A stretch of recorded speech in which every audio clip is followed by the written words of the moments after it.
Son las 9:49, recibimos ahora al defensor del pueblo, doctor Walter Gutiérrez, cuya institución ha publicado desde ayer un comunicado a propósito de la prolongación de la cuarentena. Doctor Walter Gutiérrez, buenos días. Fernando, buenos días, gusto de saludarlo. Por favor, usted está en una situación privilegiada para ver lo que hace el Estado por una parte y lo que pasa en la calle por otra. Explíquenos, por favor, cómo ve usted que se están relacionando las decisiones del Estado, en este caso la prolongación de la cuarentena, con el comportamiento de la población en calles y en sus casas.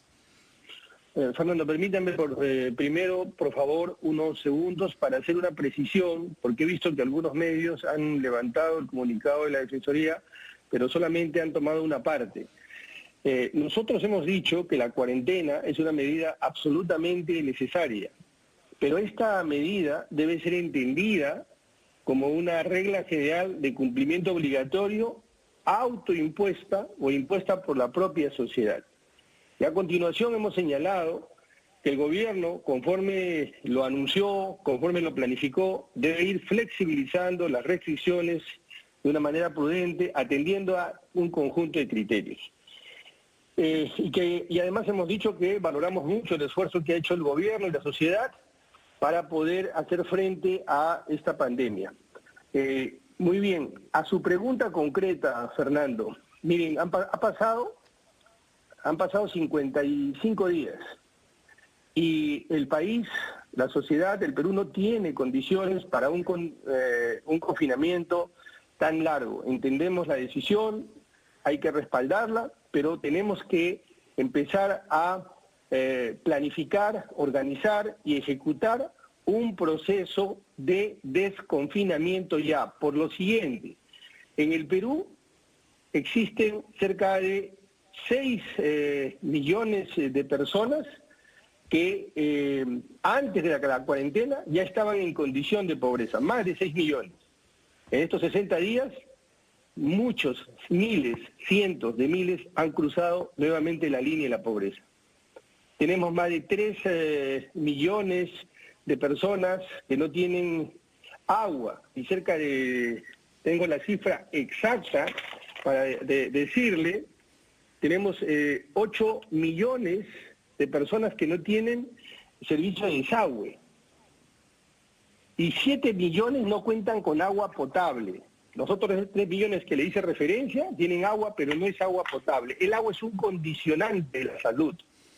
Entonces, en estas circunstancias, donde hay muchos cientos de miles de hogares que están en hacinamiento, estamos también fabricando una situación muy complicada de salud para los próximos meses e incluso para los próximos años. Estamos haciendo un esfuerzo enorme, pero concurrentemente hay situaciones que están pasando invisibles. Por ejemplo, hay decenas de miles de personas con enfermedades graves, terminales incluso, que no están siendo debidamente atendidas o simplemente no están siendo atendidas. Entonces, la preocupación de la Defensoría del Pueblo es que tenemos que controlar el crecimiento, la escalada del virus, pero también el Estado necesita planificar, organizar y tener capacidad de ejecución de las correctas decisiones que ha tomado en su momento, porque las decisiones han sido duras, han sido oportunas, han sido necesarias, pero eso no alcanza. Por eso hoy aprovecho este espacio que RPP me da para decir que esto tiene que concluir y tenemos que dar desde hoy mismo los primeros pasos para que iniciemos un proceso de desconfinamiento. Hay que apoyar al Estado, pero todos tenemos que hacer un esfuerzo, y el Estado en primer lugar. Mire usted, han pasado 55 días y no tenemos un plan de fortalecimiento, contención en los albergues. 55 días. Y si existe, la Defensoría no lo conoce, nosotros lo hemos pedido. Y esto no puede ser. Está usted hablando de albergues de ancianos, ¿no? Sí, estoy hablando de albergues de ancianos.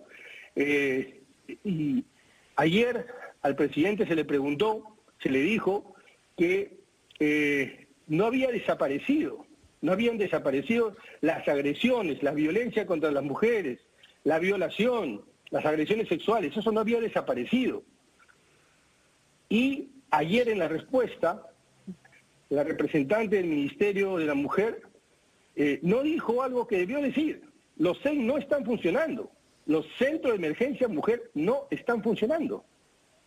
Entonces, me apena decir esto, pero es verdad que nada de esto que he mencionado ha desaparecido, pero yo veo que el Ministerio no aparece, es como que hubiera desaparecido el Ministerio de la Mujer y tiene temas de enorme importancia. Adolescencia, niñez, ancianos y por supuesto la defensa de los derechos de la mujer en estos contextos de agresiones violentas. Naturalmente, antes de que nos venza el tiempo, defensor, una palabra sobre los discapacitados que algunos calculan, creo que es la tesis de la Defensoría, que es 10% de nuestra población, ¿no? Sí, nosotros hemos hecho supervisiones, hemos hecho informes. Ahí también hay una tarea por cumplir.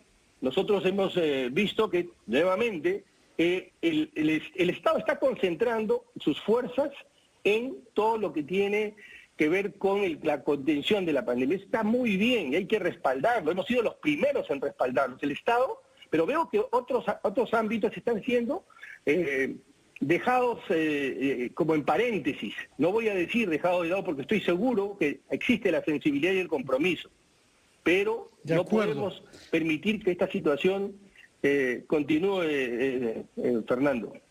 Muchas gracias, señor defensor del pueblo. Quedan para durante la semana, por favor, otros temas que usted ha planteado, como el de la seguridad ciudadana, un plan frente a él, y si se reúne o no el Consejo de Estado del cual usted es miembro. Quisiéramos saber sobre esos temas, que los dejamos pendientes por ahora, porque agradeciéndole, señor Walter Gutiérrez, tenemos que ir a Lambayeque, a donde ha llegado la presidenta